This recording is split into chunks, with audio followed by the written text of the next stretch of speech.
기다림이 길어질 때 우리는 하나님이 더디시다고 생각합니다. 그런데 정말 더디신 분은 하나님이실까요? 아니면 끝내 기다리지 못하고 앞서가려는 나일까요? 하나님의 말씀은 사무엘하 5장 1절부터 5절입니다. 이스라엘 모든 지파가 헤브론에 이르러 다윗에게 나와 이르되 보소서 우리는 왕의 한 고륙이니이다.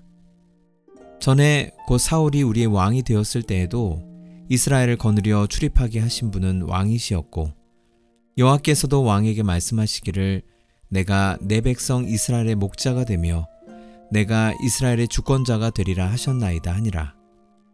이에 이스라엘 모든 장로가 헤브론에 이르러 왕에게 나아오매 다윗 왕이 헤브론에서 여호와 앞에 그들과 언약을 맺음에 그들이 다윗에게 기름을 부어 이스라엘 왕으로 삼으니라.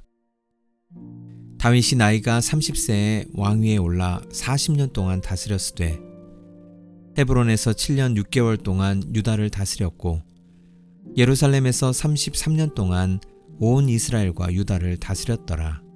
아멘. 드디어 다윗이 왕이 되었습니다. 하나님께 왕으로 기름 부음을 받은 지 대략 20여 년 만에 마침내 온 이스라엘의 왕이 되었습니다. 20여 년이 넘는 시간, 참으로 긴 시간이지요. 그러나 우리가 눈여겨보아야 할 점은 다윗이 왕이 되었다는 사실이 아니라 그가 어떻게 왕이 되었는가입니다. 오늘 본문을 보면 다윗이 이스라엘을 향해 올라간 것이 아닙니다.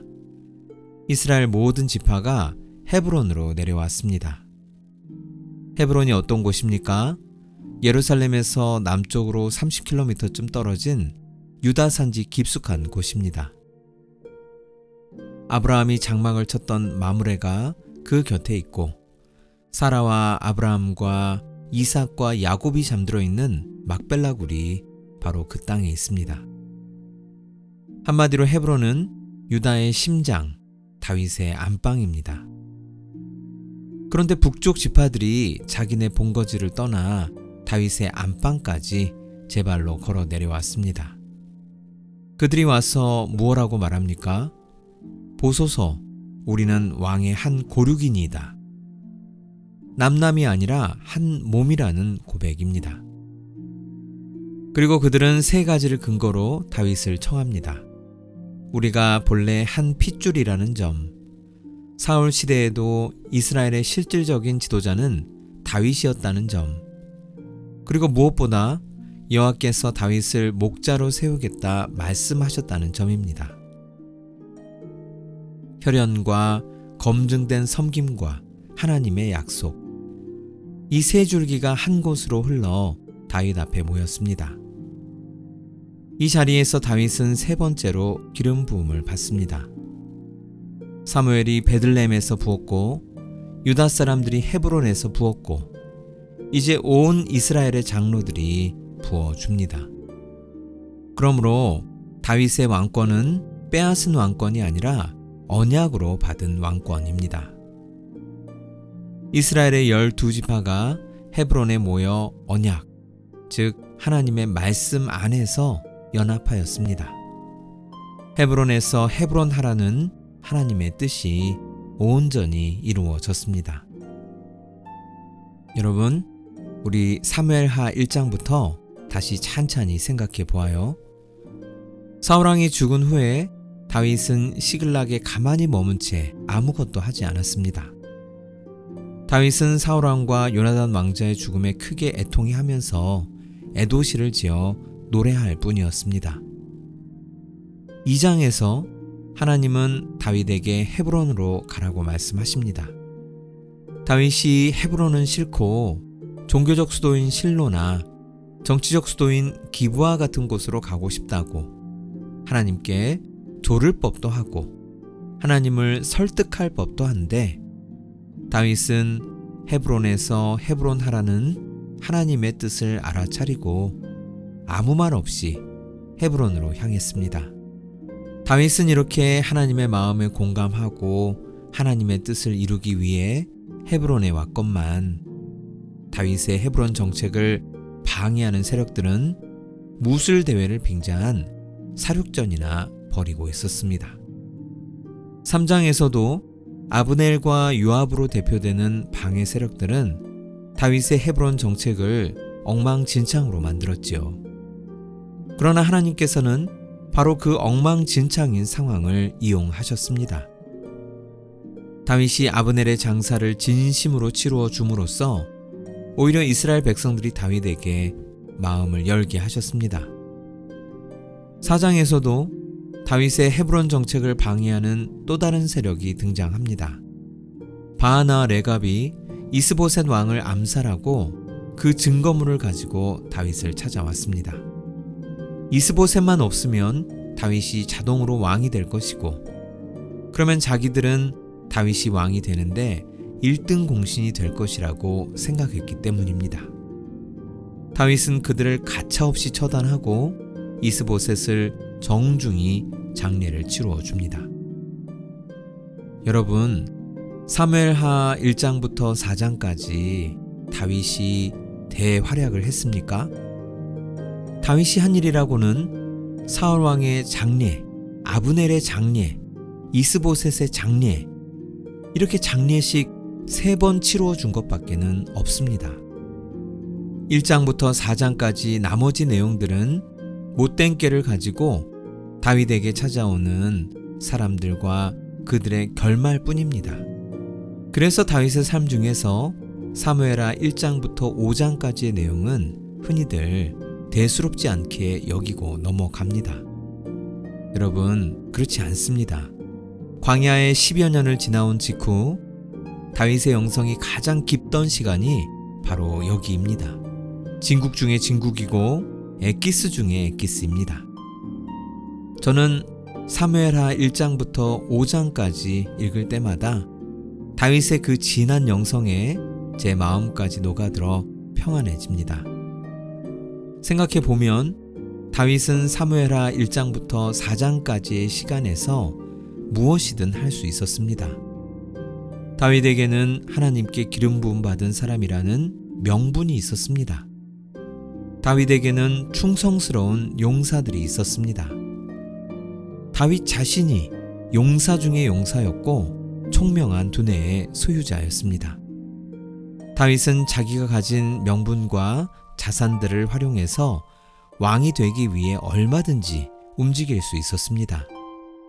사울은 천천, 다윗은 만만이라는 노래를 다시 유포시켜서 국민 남동생 다윗에 대한 옛 향수를 자극하는 심리전을 펼칠 수도 있었습니다.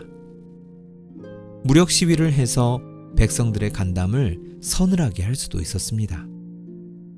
그러나 여러분, 다윗은 무엇이든 할 수 있을 때 아무것도 하지 않았습니다. 다윗은 아무것도 할 수 없어서 기다린 사람이 아니라 모든 것을 할 수 있었지만 하나님을 기다린 사람이었습니다.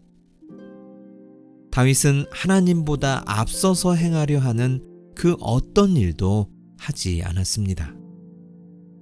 다윗이 광야에서 자신을 비우고 또 비우며 하나님으로만 채웠기 때문입니다. 다윗은 평화롭게 이스라엘을 연합시키고 싶어 하시는 하나님의 마음을 위해서만 움직였습니다. 여러분, 보통 우리는 내가 아무것도 할 수 없을 때, 절망에 처해서야 하나님의 마음, 하나님의 뜻대로 하겠다고 부르짖으며 기도드리지요. 그러나 내가 무엇이든 할 수 있을 때, 그래서 내 마음속에서 자신감이 퐁퐁 솟아나고 있는 바로 그때 오히려 아무것도 하지 않고 잠잠히 하나님의 인도하심을 구하는 모습은 드뭅니다. 자신감이 솟아오르는 그 순간 내 안에서는 온갖 목소리가 한꺼번에 일어나기 때문입니다. 내 지혜와 경험과 재산과 야심이 합창하듯 외칩니다. 아니, 왜 가만히 있어? 하나님이 너한테 이걸 다 주신 건 쓰라는 거잖아. 어서 해봐. 조금만 더 하나님 안에 머물며 하나님 뜻을 구하기보다는 내 마음의 소리를 하나님의 뜻으로 합리화시키지요. 바로 이 지점에서 많은 크리스천들이 실수합니다. 여러분, 하나님의 뜻이 늦은 것이 아닙니다. 내가 앞서간 것입니다. 하나님이 더디신 것이 아니라 내가 조급한 것입니다. 가진 것이 많아 무엇이든 할 수 있는 바로 그때 아무것도 하지 마시기 바랍니다. 다윗이 그러했듯 무엇이든 할 수 있는 그 자리에서 잠잠히 손을 내려놓을 때 그제야 하나님이 일하십니다.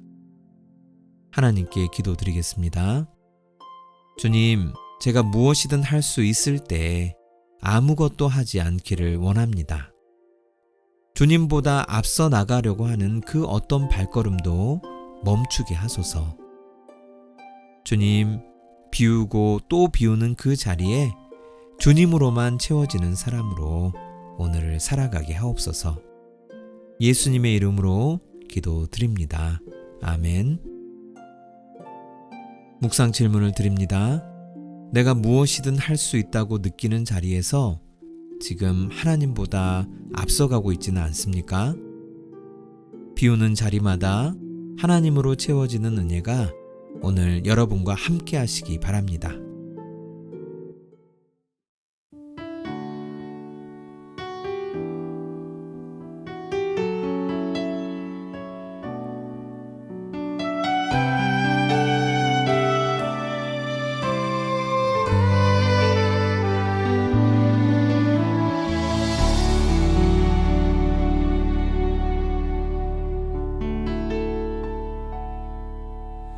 어떤 길로 그분 따르고 섬겨야 할지 다 알지 못해 마음 답답하지만 나의 계획과 방법 욕심에 짐 내려놓고 오직 주만 의지하게 하소서.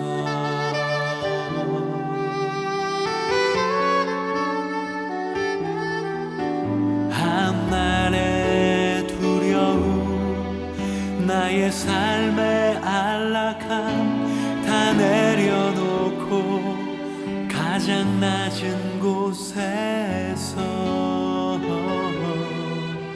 오직 그분 나의 가는 길 홀로 아시는 내 주님만 의지하고 따르리.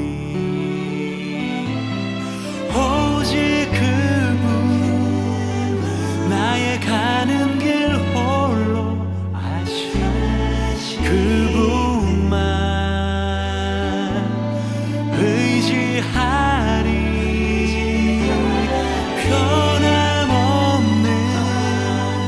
진실하신 그 뜻